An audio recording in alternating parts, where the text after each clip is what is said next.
Remember the sound of his voice, calm, practiced, almost rehearsed. Effective immediately, we're letting you go. He couldn't even look me in the eyes when he said it, just stared at the company letterhead in his hand, my name printed below the words, termination notice. No warning, no explanation. Just done. It was my 36th birthday. The office went quiet. A few people looked up, pretending not to listen. I'd spent 12 years building that department from the ground up, my policies, my clients, my reputation. And now Daniel, my boss's son, the charming heir with an MBA and a dangerously inflated ego, was firing me. When Daniel joined the company 2 years ago, he was all charm, too polished, too eager. He'd hover by my desk asking questions he already knew the answers to, pretending to learn from me. I taught him everything: how to negotiate, how to handle clients, how to calm the CEO when quarterly reports went south. I thought he respected me. He used to call me the company's backbone. Then the shift began.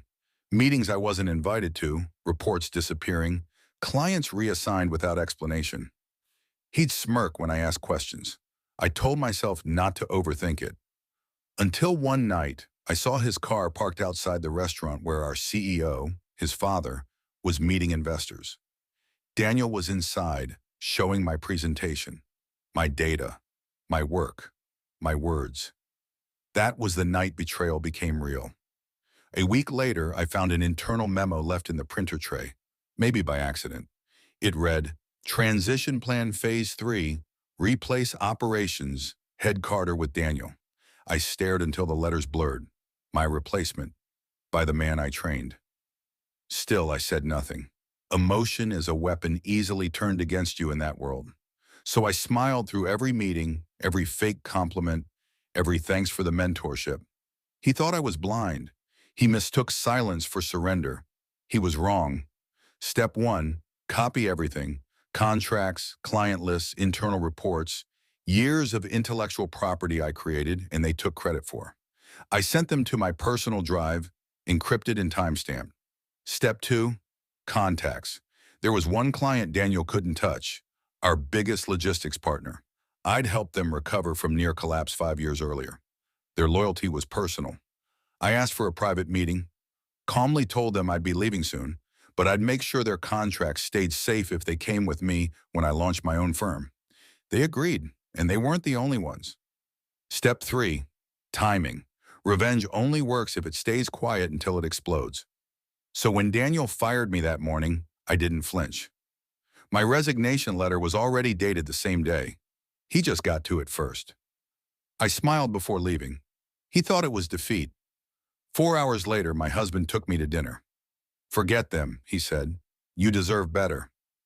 Then he handed me a pale blue folder, a business registration form. My name, my company, already approved. He'd been helping me quietly for weeks. I knew you wouldn't stay silent forever, he said.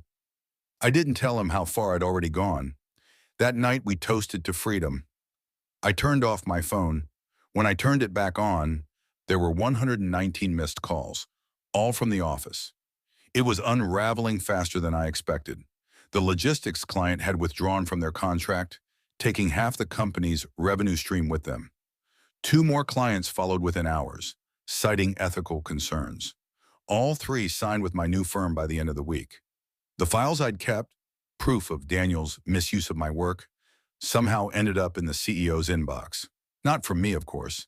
An anonymous email, no trace. HR opened an investigation. Investors pulled funding. Daniel's name appeared in every report. By the time he realized what was happening, it was already too late. The board suspended him. His father refused to defend him publicly. 3 weeks later, he called. I almost didn't answer. Carter, what did you do? His voice cracked like glass. I stayed silent. He filled the silence with panic, apologies, and desperate bargaining. Finally, I spoke. You shouldn't have fired me on my birthday. Click. 6 months later, my firm became their biggest competitor. Same market, better ethics. Half his former employees now worked for me. Loyal, efficient, unshakable. Sometimes I still see Daniel at events. Thinner now, quieter. He avoids eye contact. I let him, because silence isn't weakness.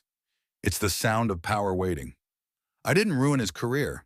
He did that himself. I just built a mirror and made him look.